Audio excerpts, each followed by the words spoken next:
Assalamualaikum warahmatullahi wabarakatuh. Shalom, Om Swastiastu, Namo Buddhaya, dan salam kebajikan untuk kita semua. Perkenalkan, nama saya Nurul Azikin dengan NIM 2506035011031. Saya berasal dari program studi pendidikan sosiologi, Fakultas Ilmu Sosial dan Hukum, Universitas Negeri Makassar. Pada video kali ini saya akan melakukan video praktek proses pembelajaran dengan menggunakan model inquiry. Adapun dosen pengampu pada mata kuliah model-model pembelajaran yaitu Ibu Dr. Andi Oktamaya Tendri Awaru SPD MPD dan Ibu Rahmi Juwita SPD MPD. Inquiry learning adalah pendekatan berpusat pada siswa yang menekankan proses pencarian dan penemuan mandiri melalui penyelidikan, pengamatan, dan berpikir kritis. Siswa aktif merumuskan masalah dan hipotesis, sementara guru berperan sebagai fasilitator yang membimbing untuk membangun pengetahuan baru. Assalamualaikum warahmatullahi wabarakatuh.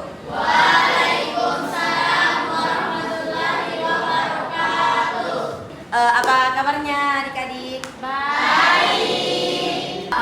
Baik, sebelum kita mulai pembelajaran hari ini, baiknya kita berdoa terlebih dahulu. Jadi untuk ketua kelas bisa memimpin doa.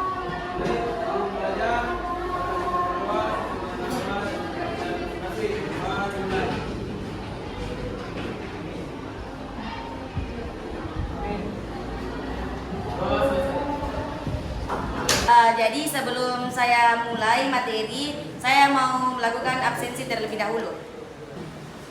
Rahmat Rizky Maulana, Siti Umaira Azhara, Hilda, Muhammad Arif. Nah, pertemuan lalu kan sudah saya sampaikan bahwa pertemuan hari ini itu kita akan menjelaskan mengenai ciri-ciri struktur sosial.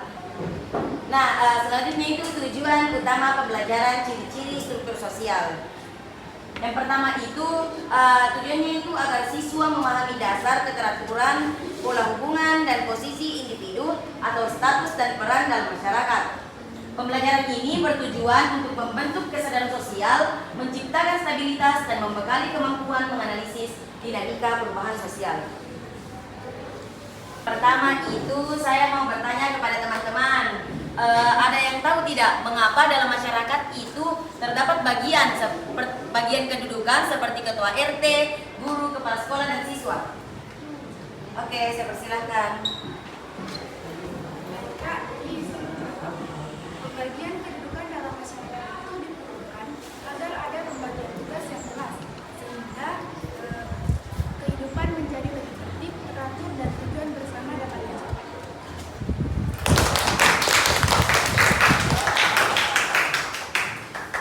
Nah, betul sekali sama yang teman kita tadi, pembagian kedudukan dalam masyarakat itu diperlukan agar ada pembagian tugas yang jelas sehingga kehidupan menjadi tertib, teratur, dan tujuan bersama dapat tercapai dengan baik.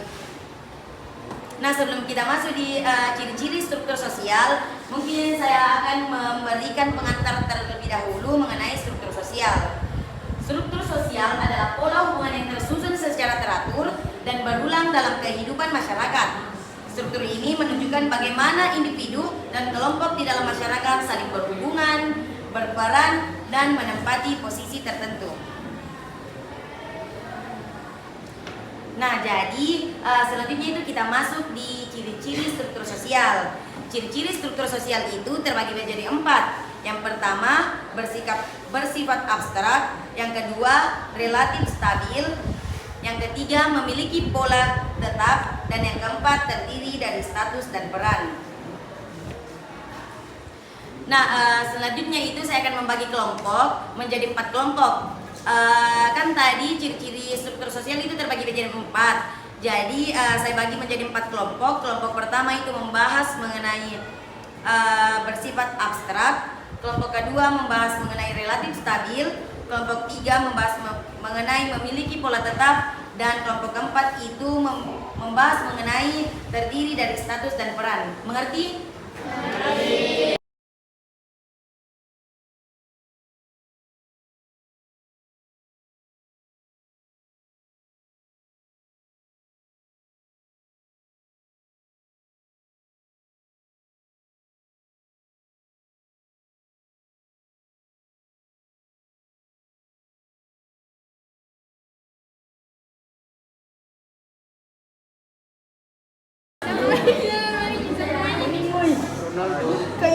Nah, setelah melakukan diskusi tadi, saya mau setiap perwakilan kelompok itu memaparkan hasil diskusinya. Dimulai dari kelompok 1.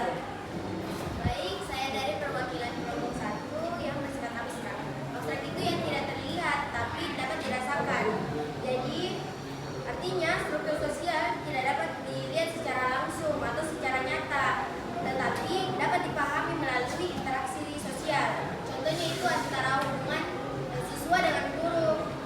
Tidak terlihat strukturnya, tetapi jelas ada aturan dan peranannya. Sekian, terima kasih. Oke, mungkin bisa dilanjut di kelompok 2.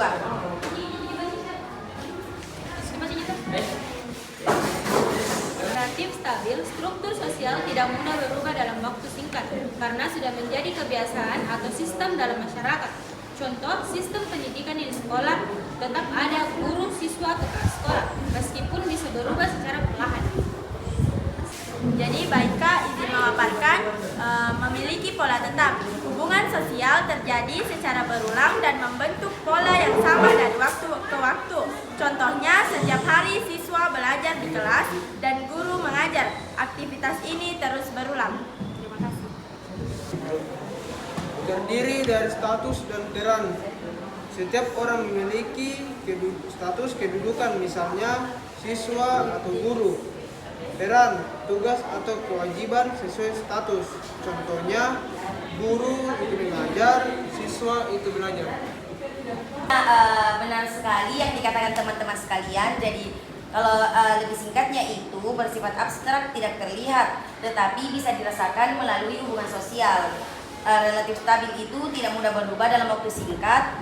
Memiliki pola tetap itu berarti hubungan antar individu terus berlangsung.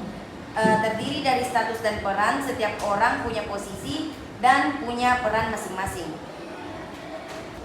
Nah, setelah mempelajari mengenai ciri-ciri struktur sosial, apakah ada dari teman-teman yang mau memaparkan kesimpulan mengenai materi hari ini? Saya persilakan Hilda.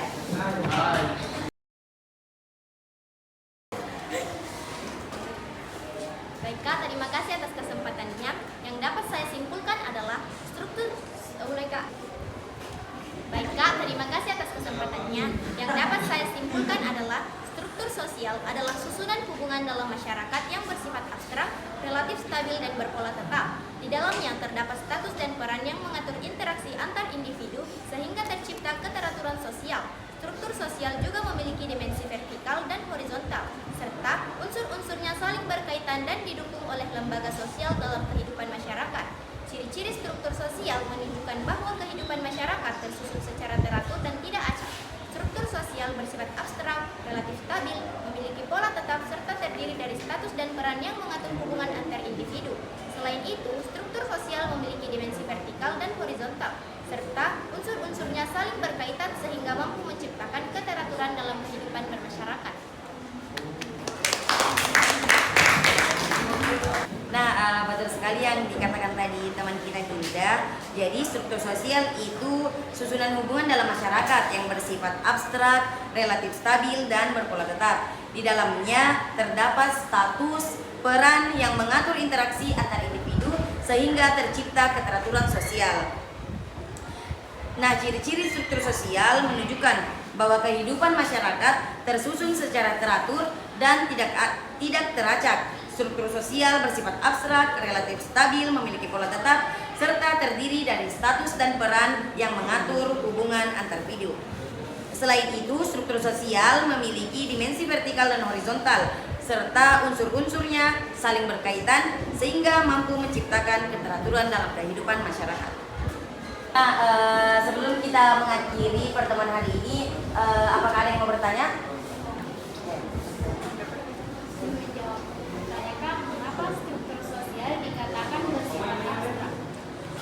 Nah, jadi seperti yang dikatakan tadi, struktur sosial itu dikatakan bersifat abstrak karena tidak dapat dilihat atau disentuh secara langsung seperti benda fisik, tetapi hanya bisa dipahami melalui pola hubungan dan interaksi antar individu dalam masyarakat.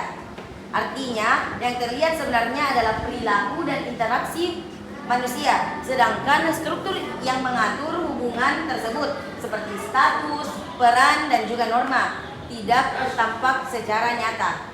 Contohnya itu hubungan antara siswa dan guru. Yang terlihat adalah kegiatan mengajar dan belajarnya, tetapi struktur yang mengatur siapa yang mengajar dan siapa yang belajar itu bersifat tidak terlihat atau abstrak. Demikian pertemuan kita pada hari ini mengenai ciri-ciri struktur sosial. Nah, untuk minggu depan itu saya minta teman-teman mencari mengenai bentuk-bentuk struktur sosial yang dikumpul pada pertemuan minggu depan. Bisa dipahami? Baik, demikian pertemuan kita pada hari ini. Kurang dan lebihnya mohon dimaafkan. Wassalamualaikum warahmatullahi wabarakatuh.